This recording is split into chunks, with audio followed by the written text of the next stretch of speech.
Oh, Sonic, you and I are the best of friends. You're super hip, your games are so much fun to play. Don't ever change, old pal. What's that? You're going into 3D? Yeah, sure. Whatever you say. I'm sure whatever game you make is going to be amazing. Sonic? Hey, Sonic? You okay, pal? Oh, no!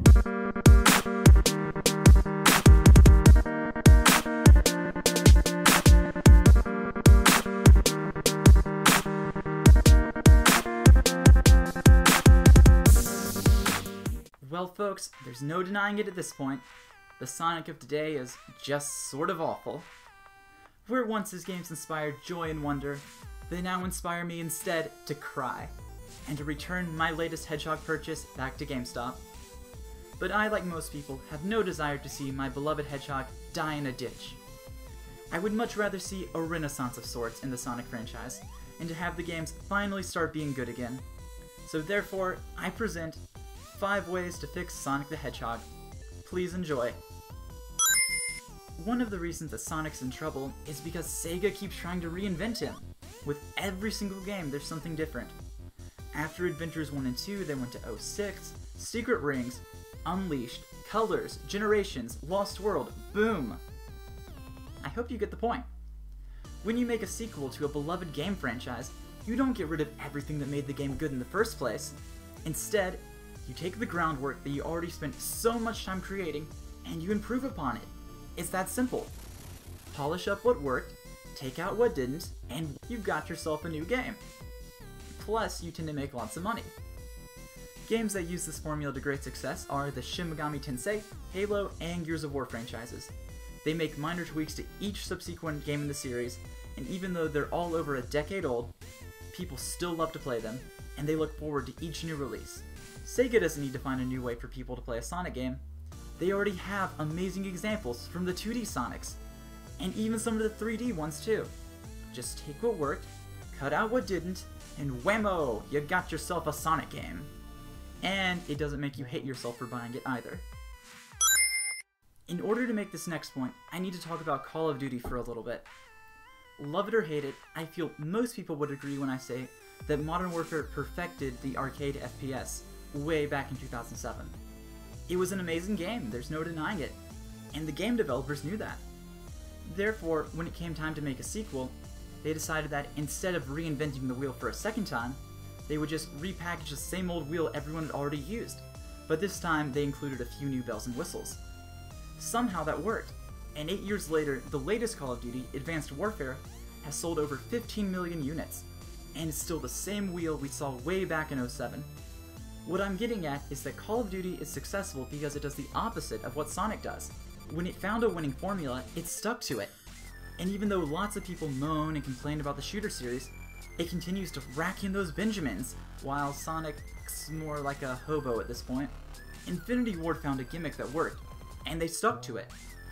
As a result, Call of Duty is one of the most recognizable brand names in the world. Sonic had a gimmick that worked as well. Several even. But he was insecure about himself. He kept trying to make himself cool for the modern age. And as a result, he lost his sense of identity. And now, no one thinks he's cool. Do what you do best, Sonic. Run fast and make snarky one-liners. Nobody wanted Professor Pickles. Hey Sega, while we're on the subject of Professor Pickles, next time you make a Sonic game, don't be afraid to do something thoughtful or, I don't know, fun with the story. After Sonic 06, Sega was just too scared to do anything serious with Sonic again. For some weird reason, the idea of bestiality just didn't go over well with the youth. Imagine that. Since then, we've been stuck with boring and incredibly dry Sonic story arcs, and their main purpose is just a flimsy excuse to move the Hedgehog and friends from one location to another. Sonic didn't start out with huge narratives, or sweeping tales, and he could even live without them. But after playing the Adventure series and the Chronicles on the DS, I realized that the Sonic games actually can have good stories that are engaging and interesting. Unfortunately, I also played Secret Rings and Unleashed, and I realized just how terrible they can be as well, so don't do that. Get some new writers if you have to. Just do something that's going to help lift the games out of the tar pit of mediocrity that they've wandered into. There have been countless games throughout the years that have had terrible gameplay, but I've kept playing them because I wanted to know how the story concluded. Looking at you, Resident Evil 5. Even if your next Sonic game has less than optimal gameplay, giving us a story that can be appreciated by more than just 10-year-olds will already put that game leagues above any of the more recent Sonic titles. Now this next one is really important, so be sure to pay attention. Don't hand out the Sonic license to another company if you're not certain the game they make will be any good. At this point I feel like I'm just poking fun at Sonic Boom, but honestly Sega, you sort of deserved what you had coming for you. You knew the Sonic series wasn't doing well, and despite there being countless qualified game studios that would have loved to do something with the Sonic franchise, you gave the rights over to a company that had never even made a single game in its entire existence.